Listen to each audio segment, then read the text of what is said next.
We thank everybody for your patience and for joining us in this great space too. And what better way to meet new people and test the endurance of your deodorant than to be packed into this space, I guess. But thank you very much.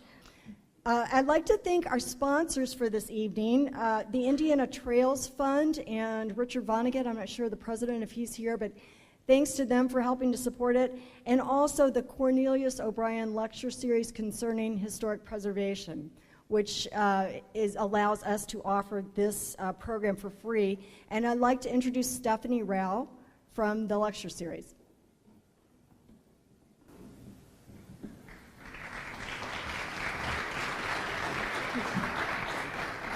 Thank you. I'm so pleased to be here tonight to represent the Cornelius O'Brien Lecture Series concerning historic preservation and to hear our wonderful speakers tonight.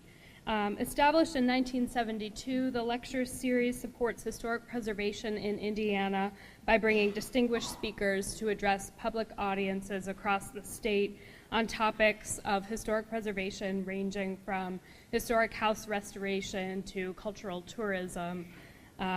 Each year, more than 1,000 Hoosiers benefit from these lectures, and the committee is so thankful for organizations like Indiana Landmarks who make great use of this program, and I'm so happy to see so many people here tonight to take advantage of it. So if anyone is interested in learning more about these opportunities, I'd be happy to speak with you after the lecture. Thank you. Well, let's get on with our introductions. Who would have thought so many people would show up for a lecture on Thomas Taggart, Jim Fadley? Did you know that? No. You're getting a 2-for-1 tonight. This is great. You're going to get to learn about Thomas Taggart and George Kessler. But were it not for the work of former Mayor Taggart, it's quite likely that George Kessler would not have had as much parkland to work with and to develop. Our first speaker, James Fadley, is author of Thomas Taggart, Public Servant, Political Boss, 1856 to 1929. He's a sixth-generation Hoosier and, like me, a proud graduate of Hanover College, and he received his MA and PhD from Indiana University. Jim is the director of college counseling at University High School in Carmel, where he's also developed the school's history program. Jim also has a private college counseling practice and serves as the executive director of the Russell and Penny Fortune Foundation. In his spare time, he serves on the board of Indiana Landmarks, St. Richard's Episcopal School Foundation, Woodstock Historical Foundation, Indiana State Library, Fortune Foundation, Society of Indiana Pioneers, and Historic Middleton, and he chairs the Thomas Taggart Memorial Task Force, which is raising funds to restore the Taggart Memorial in Riverside Park. And our second speaker, Kurt Culbertson, is chairman of the board and CEO of Design Workshop. And his office is in Aspen. They have offices all over the country. And I asked him, are you headquartered in Aspen? He said, we're headquartered wherever I am at the moment. So we'll consider Indianapolis the headquarters of Design Workshop for today. Kurt's a graduate of Louisiana State University with an MBA in real estate from Southern Methodist University. He's currently a PhD candidate at the University of Edinburgh, and I had to, those of you from Indiana, you know, it's hard to not say Edinburgh, but I'm assuming it really is Edinburgh. Kurt is a full member of the Urban Land Institute, participating in the Recreation Development Council, and a past chair of the Rocky Mountain chapter of the Young Presidents Organization and Cultural Landscape Foundation. Kurt's work in sustainable development strategies has earned him recognition both nationally and internationally. Welcome, Jim Fadley and Kurt Culbertson.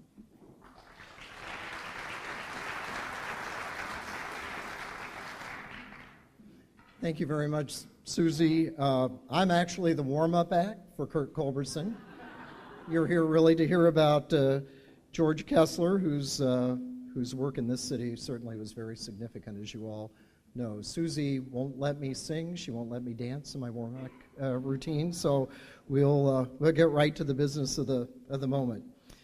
Several years ago, the Indiana Historical Society published my biography of Thomas Taggart, who was mayor of Indianapolis from 1895 to 1901. The reason I'm standing before you and speaking this evening is because Taggart laid a solid foundation for the park system in Indianapolis and set the stage, if you will, for George Kessler. Taggart was a proponent of the City Beautiful movement of the 1890s, which advocated for the benefits of green space in American cities. Sounds very contemporary today. And he has become known as the father of Indianapolis parks. So a little history about parks in the city pre-Kessler.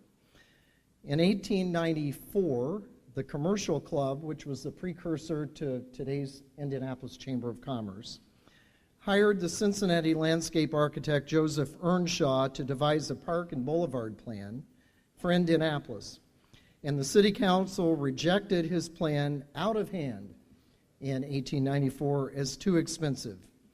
So the next year, 1895, the state legislature passed enabling legislation that allowed cities with 100,000 or more residents to create a park agency.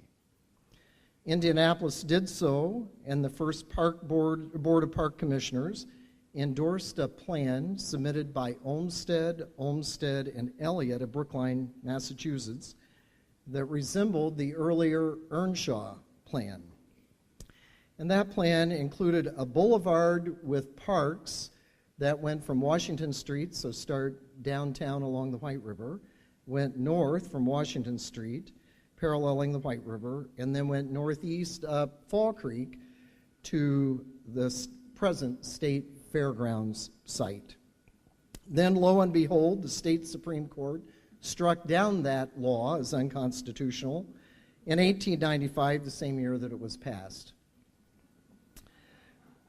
Thomas Taggart was elected mayor that fall, 1895, and 2 years later, in 1897, state enabling legislation was passed again, and Taggart established the first permanent board of park commissioners. He created the current permanent parks department, and most importantly, perhaps, he purchased 953 acres of land along the White River, out north of the previous plans. So the other plans had sort of cut off with Fall Creek. Taggart purchased north along the White River. Land that today encompasses Riverside Park, Riverside Golf Course. Riverside Golf Course was established in 1900, goes back to one of the first municipal golf courses in the United States. Coffin Golf Course and South Grove Golf Course. Altogether, the 953 acres, an area the size of Central Park in New York City, thus earning Taggart the moniker of the father of Indianapolis parks. A bit of biographical background about Taggart. He was born in County Monaghan in Ireland in 1856 and came to the U.S. with his parents just as he was turning 5 years old in 1861, the year the U.S. Civil War began. A high school dropout, he worked his way up with hard work and sheer grit to own the Union Depot Hotel in downtown Indianapolis, and then the Denison and Grand Hotels in the downtown core. He became auditor of Marion County in 1886, which was a lucrative political post. There were a lot of fees attached, which is why he agreed to do it. As chair of the Marion County Democratic Party, he gained wide notice, wide meaning national notice in this case, in 1888 when he carried Benjamin Harrison's hometown for his opponent, Democrat Grover Cleveland, in the presidential election that year, and then again gained notice when he carried the entire state for Grover Cleveland as chair of the state Democratic Party in 1892 during Harrison's reelection campaign.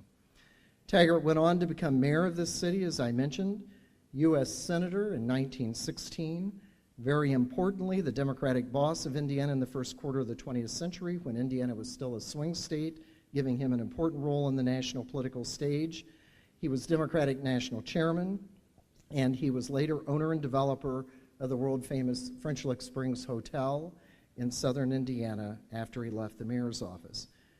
As a footnote, he had a compound of 3 summer homes in Hyannisport, Massachusetts on Cape Cod, and a young couple named Joe and Rose Kennedy bought the house next door in 1928. At the end of his life, he was one of the wealthiest people in this state. After his death in 1929, Taggart's friends, and there were many on both sides of the political aisle, and the city of Indianapolis together erected in his honor what is today the largest memorial to an individual in the city of Indianapolis, in Riverside Park, which was his legacy, along the White River.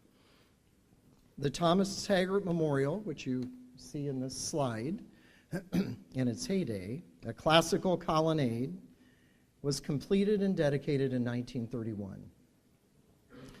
Because of a lack of funds in the Parks Department budget over time, it has fallen into disrepair and was named to the 10 most endangered list by Indiana Landmarks in both 2010 and 2011.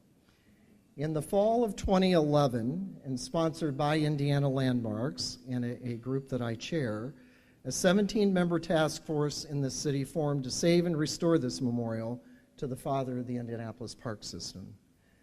Indiana Landmarks and the Indianapolis Parks Foundation are partnering to raise $2 million to restore the memorial and to establish an endowment for its future maintenance, because we understand the challenges of public sector budgets. We invite and we welcome your support of this effort to restore a key structure in one of George Kessler's gems of the Indianapolis Park and Boulevard system. Thank you.